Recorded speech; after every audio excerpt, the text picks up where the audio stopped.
Lots of people down through history have claimed to be prophets. There are people in the world today who claim to be prophets, but their messages contradict each other, so they can't all be speaking for God. This means that we have to examine their messages to see who's really speaking for God. And there are three main possibilities we have to consider. First, the person might be getting revelations from his own mind. He might be deliberately inventing revelations, or he might be insane. But it's clear that some so-called revelations have a purely human origin. Second, the person might be getting revelations from demonic sources. He's actually receiving revelations. These revelations just don't come from God. They come from somewhere else. Third, someone who claims to be a prophet may genuinely be receiving revelations from God, in which case we should believe him. So it's important to examine Muhammad's claims in light of these three possibilities. Did his revelations come from his own mind? Did they come from demons? Did they come from God? Let's think about the evidence. When we ask ourselves what evidence there is that Muhammad was getting his revelations from his own mind, we find that Islam really seems like a religion that came from the mind of a 7th century Arabian caravan trader, because Islam is basically a collection of teachings and practices that were present in Arabia during Muhammad's time. Jewish monotheism had spread into many communities in Arabia, along with biblical and non-biblical stories about Adam, Noah, Abraham, Moses, and David. Teachings about Jesus and Mary that were popular in certain Christian cults were being taught in Arabia. Things like Jesus speaking at birth, Jesus giving life to clay birds, Mary giving birth under a palm tree, and so on.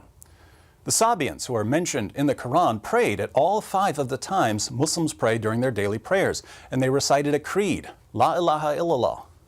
Muslims recite this creed today.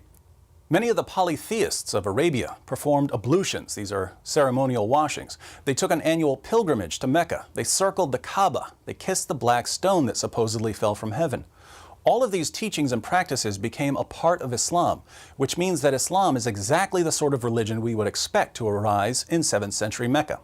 So we have good reasons to think that Islam had a human origin, the mind of a man deeply affected by the teachings and practices that surrounded him. But we should also look to see if there might be something darker at work. Here we find plenty of evidence suggesting that forces beyond Muhammad were involved in his teachings. We know from Muslim records that when Muhammad began receiving revelations, his first impression was that he was demon-possessed. We also know that after his experience in the cave, he became suicidal and tried to hurl himself off a cliff.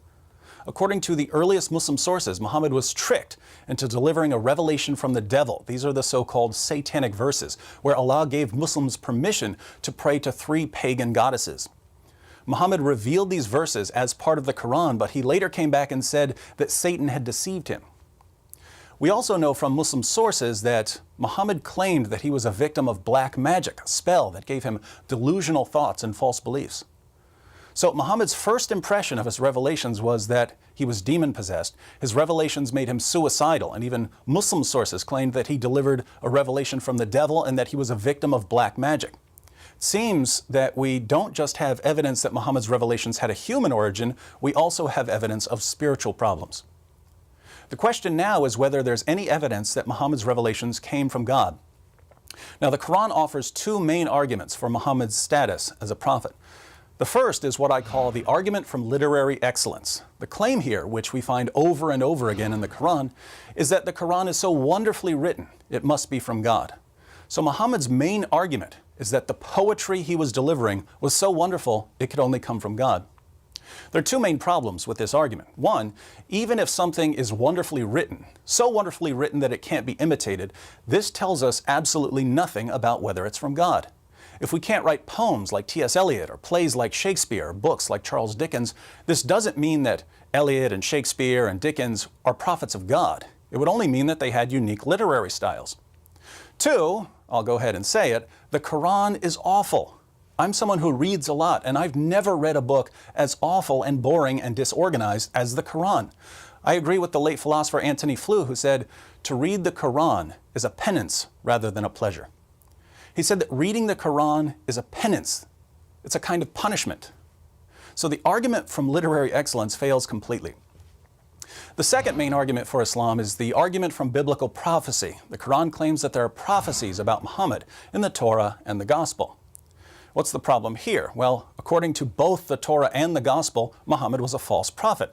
The criteria for a true prophet laid down in both the Torah and the Gospel rule out Muhammad. So we can't even take this argument seriously. Other arguments for Islam are even weaker, which means we have no good evidence that Muhammad's revelations come from God. But we do have good reasons to think that at least some of his revelations had a purely human origin and that others may even be demonic. We can only conclude that Muhammad was a false prophet and that anyone who wants to follow the truth will have to look somewhere other than Islam.